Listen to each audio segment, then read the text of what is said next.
Lei's 10 frame, he has two 10 frames, technically three, is 1-1. 1-1 is your 10 frame, this is your go-to bread and butter. But the reason why we go into 1-1 is hold 4, you go into snake, but we're not going to talk about that. So 1-1's great, you're +5. +5, and you put some distance between you and your opponent, which is great, that's awesome.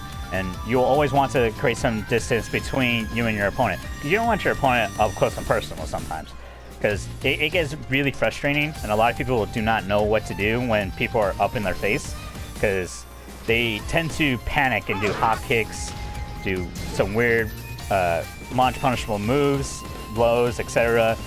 that gets them, pretty much loses the match. So anyway, so 1-1 creates distance, it's your +5, it's a 10 frame, because the first hit right there, as you can see, on the left side of my screen, on the startup frame, 10 frame, okay? So it starts at 10 frame, it's +1 on block, which is nice, but remember, the highs, you can duck highs and launch.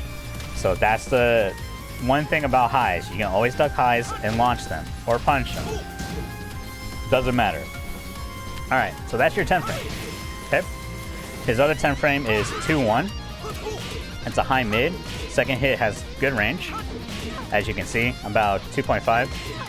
It's a good mid. It's a very good mid. 2.5 in range. Right. Forgot that Lei does things. Yeah. So that creates a lot of distance. I can hit this from all the way back here, and that mid will hit. And I'm +3, which is nice. It's great. It's very, very nice. Very, very nice. +3 on hit. So that's his other 10 frame. But all two of those hits, 2-1 is 23. 1-1 is 22, you're +5. So that's the more optimal 10 frame punish, only because you're 10 frames, you're +5 on 1-1, and you create distance for yourself. And you can go into snake stance, but let's just not go into that. Anyway, so yeah, those are your two 10 frames. Use it. Remember them, love them, because those are your best friends. Alright, your 12 frame punishers. Okay, so this is your 12 frame punisher. Alright, you can delay it too. So it's 4-2-4. Okay, as you can see. 4-2-4. Alright, so you're +4. You go in a back turn, which is okay, it's fine, but say like you don't know what to do in back turn. You don't know what Lei does, just hold back. And you can hold back, and you can block. So there's that. You can also hold down back to crouch cancel, and you can block to get out of back turn. So anyway, yeah, this is your 12 frame punisher. I think he got this in season 4, the beginning of season 4, when Lydia came out. I may be wrong, someone correct me on that. But yeah, this is your 12 frame punisher. It's very good, it's very nice, you're +4. And the thing about this also provides additional mix-up since you're in back turn, but again, we're not going to talk about that. So that's pretty great. It's a pretty great move. Pretty great move. So always use this. This is delayable. If I can. Yeah. So here's the fast version. Again. And that's the delayed version. May not look delayed to you, but it is delayable because a lot of people will duck the second hit. So say like Julia was blocking both hits, the second hit she can duck and launch punish me. Or grab me, for that matter. So do be careful, do not be using this or spamming this move if they are blocking all the time and they know how to punish you, because they will punish you. I trust me. Like top level Tekken players, so like trying to think, red and above rank, tend to duck the second hit and then launch punish you. So do be careful. Only use this as a punisher. But yeah, this is your 12 frame punisher. Your 14 frame punisher, 3-3. If the first hit hits, the second hit will always connect. And this is 47 damage. Lei is the only character, to my knowledge, that I know of, that their 14 frame punisher does that amount of damage, 47 damage. Just normal hit. That's a lot of damage. No pun intended. Now, if I can get it to counter hit, 3-3 is 53 damage, as you can see. So this is a 14 frame punisher. Use this, love this. Alright? Remember, the first hit is duckable. The second hit, the low, is low parryable if they block the first hit. But yeah, this is his 14 frame punisher. Love it, enjoy it, remember it. Alright, 15 frame punishers. This is your 15 frame, down 4-2. Alright, this is a launch punisher. Okay, so in Tekken, anything that's 15 frames or above, so negative 15, negative 16, negative 17, etc., is launch punishable. As you can see, my down 4-2 right here, this is a launcher. Okay, this is a mid. You love this. This is your best friend. You can spam this because it's negative 7 on block. And you can keep spamming it if you want to. Just be careful. Okay. But yeah, this is your 15 frame punisher. Blah blah blah. Use it, love it, enjoy it. Is your best friend. And it has weird properties because Lei's down 4-2 also picks up people. Trying to. Well, what was that one move that I did that can pick people up?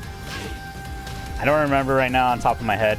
Just gonna keep it simple. Anyway, but yeah. So this is down 4-2 is your launcher. And you can go into combos and such, blah blah blah. He has another 15 frame launcher, which is his hop kick, ostrich kick. Hop kicks in Tekken usually low crush, so when people say low crush, it means they won't get hit by lows, which is lows like that. This is a low, as you can see, because the game is telling me this is a low. It's blue, right there, that's a low.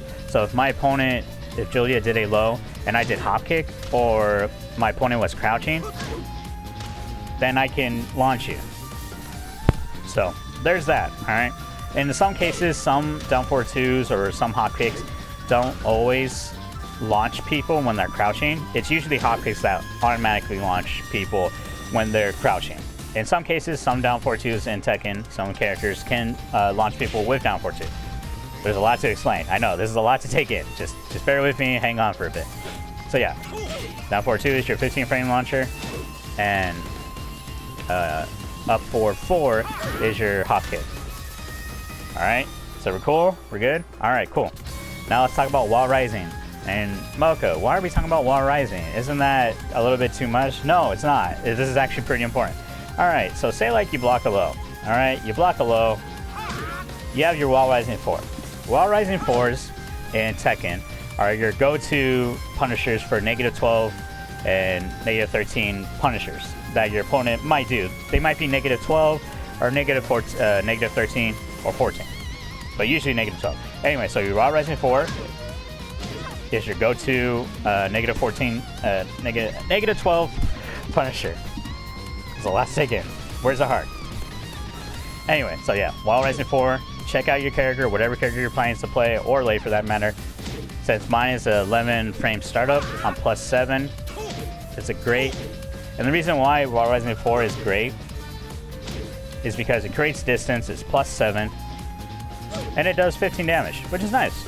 It's pretty simple, right? So I get distance, I get some damage, and I can create some space, which is nice, right? Everyone loves that. So yeah, wall rising 4, it's all great. That's pretty much universal for every Tekken player in Tekken. In some cases, unless I am forgetting someone, if I am, please forgive me.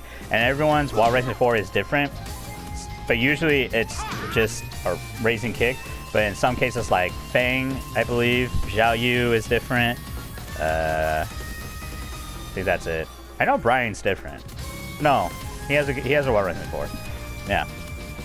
But yeah, everyone check out their kits to see what your character does and all that good jazz. But yeah, for Lei, he has a wall rising 4. Use it. This is your basic negative 12 frame punisher while rising. Okay. Is there anything else? It's down 4-1. Yeah, let's talk about his down 4-1.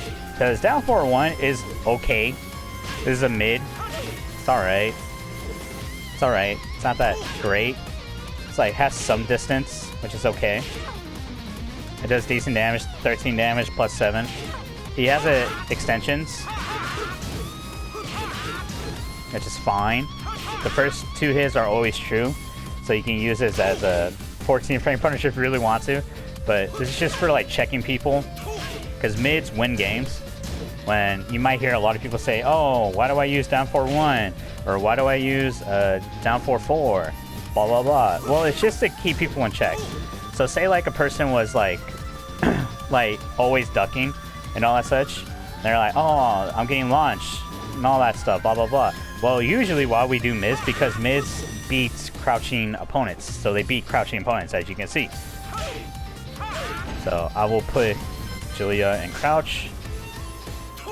As you can see, my mids will always hit crouching opponents. But if I did highs, because this is a high, it's missing, right?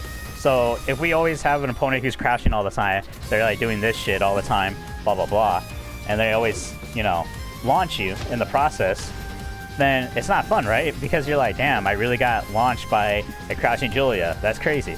So that's why we always check like people with down 4-1s or down 4-4s. And again, down 4-4s are different because a lot of people had, a lot of Tekken characters in Tekken have it different. But in some cases, it's just usually just to check people. But anyway, yeah, down 4-1 is usually just to check them. Like, hey, stop doing crouching, or I'm gonna punish you for that. Blah blah blah. Because you can jab check them if you want, but in some cases a lot of people are gonna, you know, crouch. But you can punish them with the hop kick, as you can see. A down 4-1, down 4-2, blah blah blah. Is this? Yeah, I'll counter hit down 4-2 launch. So yeah, down 4-1s, down 4-4s are different, but mids always beats crouching opponents. Just remember that. Same with lows. Mids and lows always beat crouching opponents. So just remember that. But usually we just check people by mids. Down 4-1, down 4-4. Or any mid in general. So there's that. But everyone's universal to down 4-1 and down 4-4. Speaking of down 4-4, this move right here. Why is this important? Well, the reason why this is important, and then for another example, Xiao Yu has a similar one. Down 4-4, if I remember correctly, is that down 4-4 creates a ton of distance between you two, and it's +7. So you see the difference? You see that distance between Julia and Lei? That's the difference. So use it. Use this. This is a great spacing tool. It doesn't have that much range, as much as you think it does. About like 1.8, but this is a great tool just to, hey, get away from me real quick, let me get some space, let me chill a little bit, blah blah blah. But down 4-1 is great. Use this tool. It's a great spacing tool. And again, every Tekken character is different, but for Lei, he does have this move, so use it. It's very good. And it's a 12 frame. If you really want to use this as a 12 frame punisher, go ahead, create some distance for yourself. Just remember at the wall, you don't get that distance if you're at neutral. Because if you're at neutral, you get all this distance. It's really nice. Now, if I can Now, if I was at the wall, I'm not gonna get all that distance. So there's that. Just there's that. His lows. So he has a couple lows. This is his best low. The only reason why is because it is a 12 frame low. It's very good, very nice. And the extension is -15, but it's also mid, so it's a low mid. And the reason why this is good is because this mid is cheeky and cheap. Only reason because -15 moves are launch punishable. But the problem with this is that his second hit creates so much space, it's really hard to punish him. So this is a cheap move in my opinion. Excuse me. Anyway, so yeah. Down 4. It's a good low, it's quick, does decent damage, 10 hits. So this is a good low to use if you're just learning Lei. So you have a low, and you're like, okay, cool, I got a low. I can just jab people, down 4-1, down 4-4, or I can dick jab, whatever, crouching 1, which is nice, or down 4. So there's that, if you're just starting out. His other low, which is risky, the reason why I say it's risky is because it's launch punishable, but it's Wraith Kick. So this is a negative. This is a 20 frame move. This is what it is. It's on clean hit.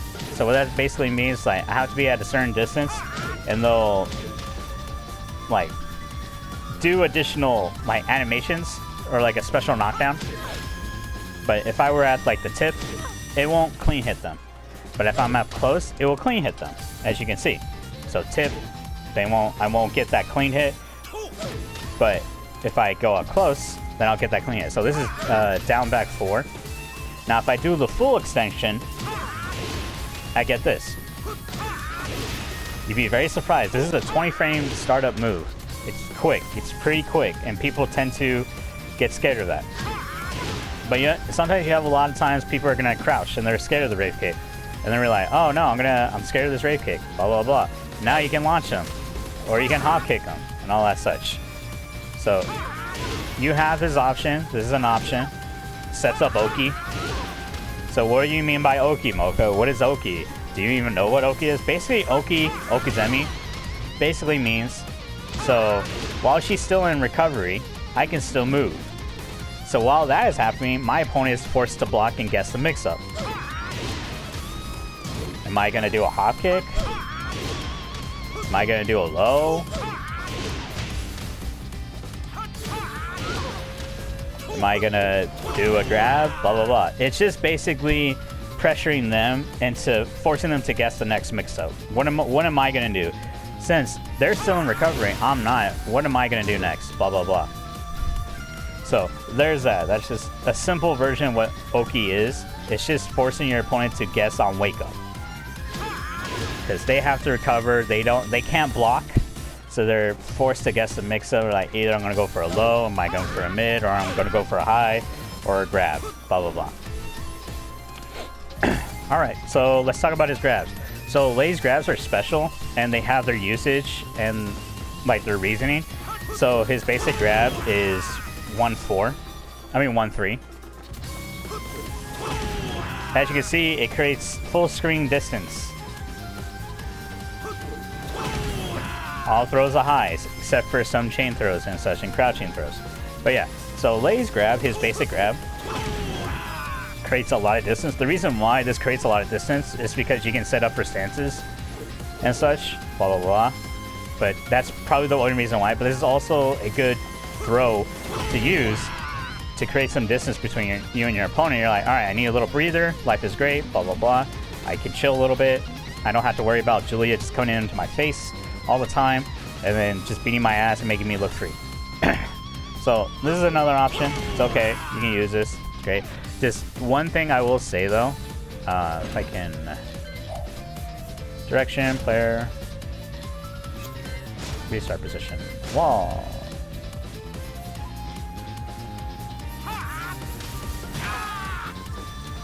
Alright, so if Lei hits the wall, he will hit himself, as you can see. So be careful when you use 1+3, because Lei will hit himself at the wall. So that's just a little secret about Lei.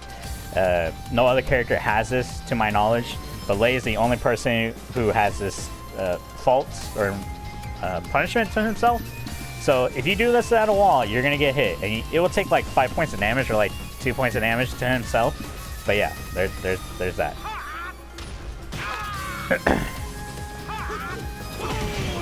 So right there, he hits himself, blah, blah, blah. Okay, so his 2+4 move. His switches over, goes to the other side to side change. So say like, you know your opponent's great on the 2-player side, which Julia is on right now. You're like, oh, how the hell do I get them on their 1-player side? Because I know they're not good at their 1-player side, blah, blah, blah. Oh, I have a throw that puts them on the other side. It's a side change. So yeah, you have this option, Lei has this option. But the thing you need to be careful is that you are -7. You're -7, so you lose a lot of your frames and all that stuff. See, with his 1+3 throw, he's +8, and he creates a lot of distance. So this is like probably the better throw option that he has. So just be careful. 3+4 is also a good tool to use because a lot of people, when they're trying to break throws, it's either 1 or 2. So you do have this option. Just be careful because you're -7 on recovery. So just be careful. Just be careful. He has 2 other neutral throws. Is 4-4 1+2. Oh, not that. It's also a side chain. So this is the better version of 2+4.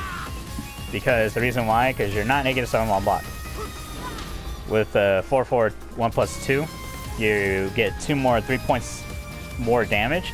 and you do a side change. It will always be a side change. And you're neutral. So that you guys are both not negative or plus. So it's both of your guys' turn. Anyway, point being, you get a side change, you create some distance between yourself, which is 2.4. But if I do the 2 plus 4, this is how much distance I have between us. So the better option to use is 4, 4, 1 plus 2.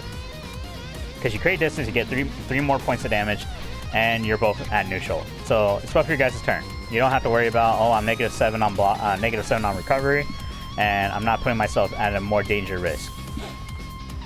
He also has another neutral throw. Is up forward 1 plus 2. This is called waterfall. Waterfall throw. I don't remember. It's like waterfall or something. Anyway, you're +1, which is okay. It does 40 damage for a throw, which is really good. It's really, really nice. And sometimes it does a side change, which is pretty nice. And the reason why I say sometimes, because sometimes it will either stay on the same side or will always like do a side change. But yeah, this is a different option. To break this, it's 1 plus 2. And sometimes you don't have people who break this for some reason. People do not break this throw. You'd be surprised. But some people do break this. Anyway, point being, this is a good throw to use. It is up forward 1 plus 2. As you can see. Anyway, so yeah, those his two. He got his 2 generic throws. 1 plus 3. 2 plus 4. 4 for 1 plus 2. And then up forward 1 plus 2. So those are his throws. Just his basic throws. Not his stances throws, but his basic throws. Alright, so we talked about punishers. We talked about down for 1. We talked about his 10 frame. We talked about his 14. Launchers. Some of his lows that he has that are pretty good. Let's talk about some combos that you should be learning when you're learning Lei. So say like you got a launcher. Alright. So you got a launcher. The basic like combo you can start learning is this. It's that. That's like a really simple, easy combo that you can do with Lei. So it's down forward 2, 3, running 3, 4. This is running while running 3, 4, or 4, 4, 3 into 4.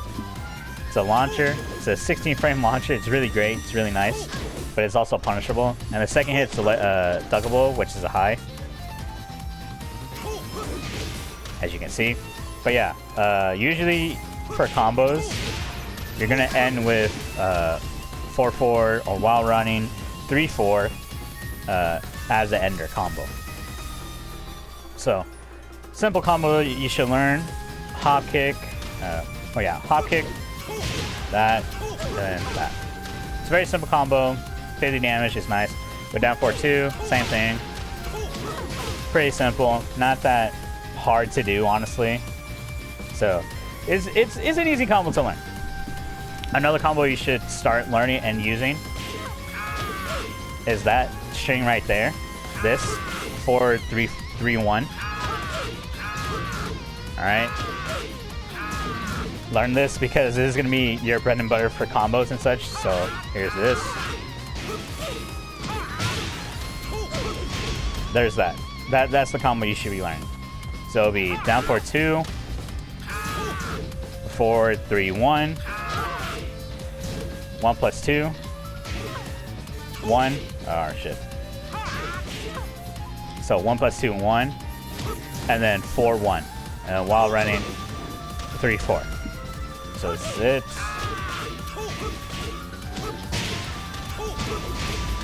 that's the combo. It's pretty simple. It's pretty easy.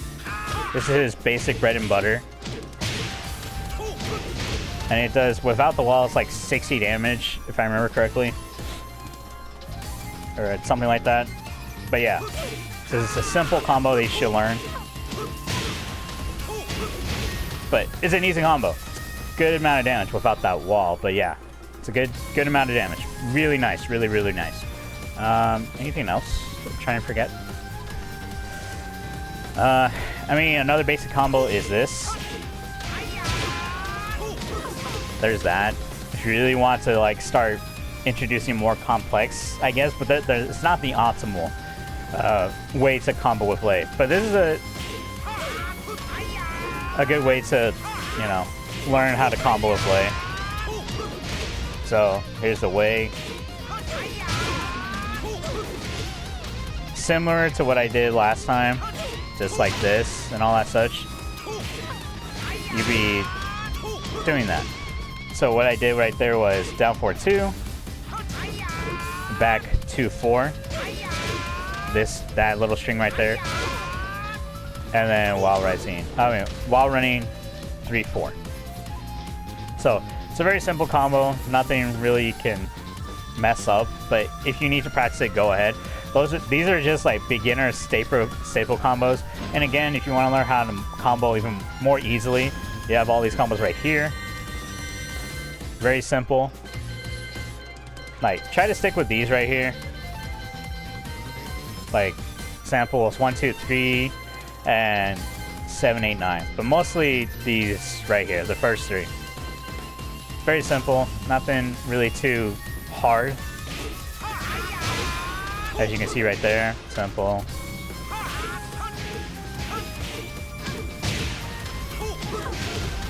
Again, right there. And then this is your basic bread butter one. And that's pretty much it. That's pretty much how you combo with Lei. Now that's just with neutral stance Lei. Like, nothing really special. Not talking about Tiger. Not talking about Snake or Dragon. You know, not even talking about Crank. So yeah, hopefully this helps you in some way. I know this is not the greatest video to explain all this, but this is something to start out and get you started to learn about Lei. Again, if you guys want to learn more about Lei, I have other videos talking about his stances.